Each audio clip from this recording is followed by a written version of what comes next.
প্রতিভা সন্ধানে সারা ভারত এক সঙ্গীত প্রতিযোগিতার আয়োজন করে হাওড়া সুর কি দুনিয়া।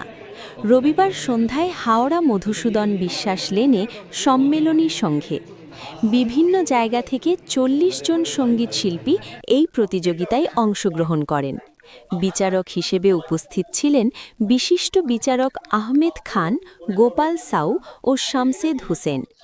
বিশেষ অতিথি হিসেবে উপস্থিত ছিলেন পুলিশ অফিসার জে.বি. হাবিবুল্লাহ।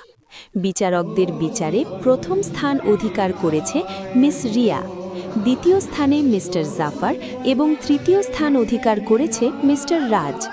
প্রথম স্থান অধিকারী মিস রিয়া একটি আইকনিক অ্যালবামে গান গাওয়ার সুযোগ পাবে বলে জানায় কর্তৃপক্ষ। শুরু কি দুনিয়া সিঙ্গিং কম্পিটিশন সিজন 3 আর এখানে এক নামচিন জাজেস আমাদের আছে। এখানে আমাদের এখানে প্রত্যেকটা শিল্পী এক একটা এসছে। এখানে আমাদের গেস্ট অফ অনার আছে। তারপরে আমাদের এখানে পুরো টিম, আমাদের জয়েন্ট সেক্রেটারি, জয়েন্ট অ্যাডমিন আর ট্রেজার ইনামদা আছেন।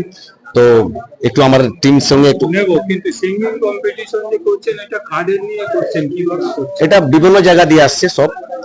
আপনার যেরকম বোম্বে দিয়ে আসছে একটা মেয়ে আসছে, তারপরে ঝাড়খণ্ড দিয়ে, আসানসোল দিয়ে, নদিয়া দিয়ে, তারপরে হাওড়া, কলকাতা তো আছেই।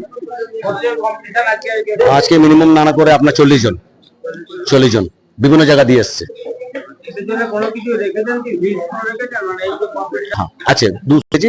আর আমাদের এখানে বিভিন্ন দেখুন প্রাইসটা রাখা আছে। তারপরে অ্যালবামে চান্স দেওয়া হচ্ছে। আর হ্যাঁ, এখান দিয়ে আমরা একটা অ্যালবাম মানে ওর মধ্যে চান্স দেবো। তারপরে দ্বিতীয় কথাটা হচ্ছে কি আমাদের এটা government registered trust and enterprise, দুটোই রেজিস্টার আছে আমাদের গ্রুপটা, আপনি पहचान मल्टी एक्टिविटी सेंटर। আমি একটা মানে যাকে বলা যায় কি थोड़ा हिंदी बोले ओके, जैसे कि मैं नया टैलेंट को खोजना चाह रहा हूँ। नया टैलेंट बस देखेगा, उसके बाद भरपूर टैलेंट है मगर वो कहीं पर जा नहीं पा रहा। मगर कोशिश करेंगे कि यहाँ से अगर कुछ हम लोग से जरिया से अगर कुछ वो कुछ कर पाए तो भविष्य में कुछ ना कुछ कर पाएगा। ক্লাস होता है এখানে ক্লাস হয়, সিঙ্গিং ক্লাস, ডান্সিং ক্লাস, আপনার মডেলিং ক্লাস হয় প্রত্যেকদিন না। এখানে মানে ডেট বাই টাইম বাঁধা আছে। হ্যাঁ, তাদের থেকে কি পেয়েছেন? তাদের থেকে কি কালেক্ট করা হয়? কিছু কালেক্ট হচ্ছে। তারপরে আমারও ব্যবসা আছে কিছু, তার মধ্যে আমি একটু কিছু করি। তারপর ওদের ফিস আছে একটু, মানে মিনিমাম ফিস যাকে বলা যায় সেটা দেয়। আর আমাদের এখানে ট্রেজার আছেন, ওনার থেকে একটু আপনি বলতে পারেন। ইনামদা। আপনার নাম? मेरा नाम JS विकी। संस्था नाम अपनी पहचान मल्टी एक्टिविटी सेंटर।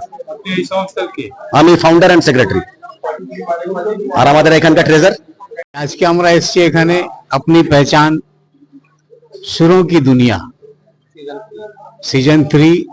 और আমি অনেক ধন্যবাদ দিতে চাই আমার विकी ভাইকে আর अपनी पहचाনের সমস্ত মেম্বার্স এন্ড অফিসিয়ালসকে।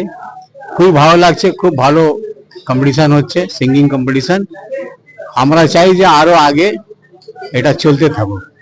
চেষ্টা থাকলে লাইফ যত স্ট্রাগল দেয় অত ভালো। লাইফ স্ট্রাগল দিয়ে আপনাকে বলিষ্ঠ করে।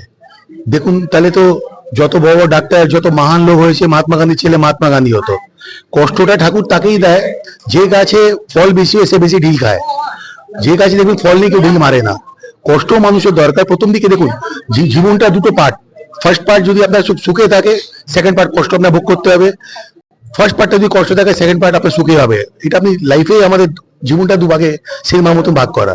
এই জন্য একটু কষ্ট দরকার, কিন্তু কষ্ট এতটা না হোক বা ব্রেন বাটার উপরে চলে আসুক যে ট্যালেন্ট কোনো হারিয়ে যাচ্ছে। আমাদের খেলাধুলা বলুন বা মোবাইলের জন্য বলুন, মা বাবারা নিজেরা মোবাইল দেখবে না, বাচ্চাগুলো তুই দেখিস না, খারাপ জিনিস, এটা হয় না। আপনার প্রথমে ঘরে, আমি অনেক ঘরে দেখেছি 4 ঘন্টা 5 ঘন্টা 6 ঘন্টা মোবাইল নিয়ে আছে, বাচ্চাদের বলে এটা দেখবি না। আপনি নিজে মদ খাবেন, সিগারেট খাবেন, বিষ খাবেন, আর অন্যদের বলবেন এটা খারাপ, হবে না। প্রথমে আপনাকে দিয়ে ভালো কাজ ঘর দিয়ে চালু হয়, খারাপ কাজে ঘর দিয়ে চালু হয়।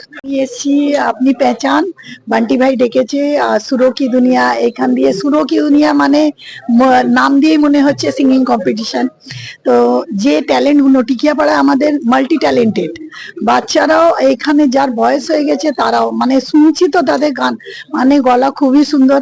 এই প্ল্যাটফর্মটা আছে ঘরে বসা ট্যালেন্টকে বাইরে বার করা।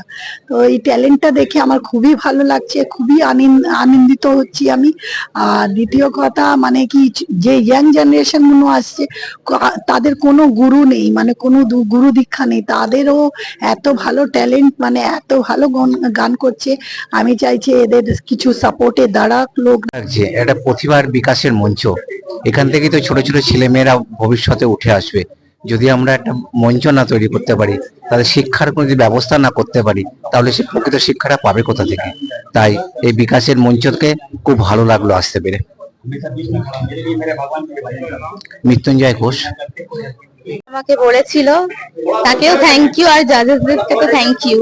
তুমি কি পার্টিসিপেন্টের মধ্যে রয়েছে? হ্যাঁ হ্যাঁ, কোথা থেকে আসছো? আমি বারাসাত থেকে আসছি। বারাসাত ডাক বাংলো। এখানে খবর পেয়ে এসেছে তুমি, তাই তো? হ্যাঁ, কিরকম লাগছে? ভীষণ ভালো লাগছে আমার। जैसा कि मैं बता सकता हूँ, अपनी पहचान, इनको पहचान की जरूरत ही नहीं है। विक्की भाई इतने अच्छे आदमी हैं, हर लोगों का प्रोग्राम में जाकर के सहयोग करते हैं, या डांसिंग प्रोग्राम हो या सिंगिंग प्रोग्राम हो। इनके वजह से हर किसी का प्रोग्राम में 4 चांद लग जाता है। जैसे कि हम लोग भी बहुत सारा प्रोग्राम करते हैं विक्की भाई की सपोर्ट से, और ये आज जो प्रोग्राम किया जा रहा है सुरों की दुनिया, इन्होंने बहुत मेहनत किया है, बहुत मेहनत किया है। जैसे कि कल विक्की भाई को मेरे पास आए थे कुछ काम से, तो विक्की भाई को मेरे सामने एक फ़ोन आया मुंबई से किसी लेडी का, तो वो लेडी आने के लिए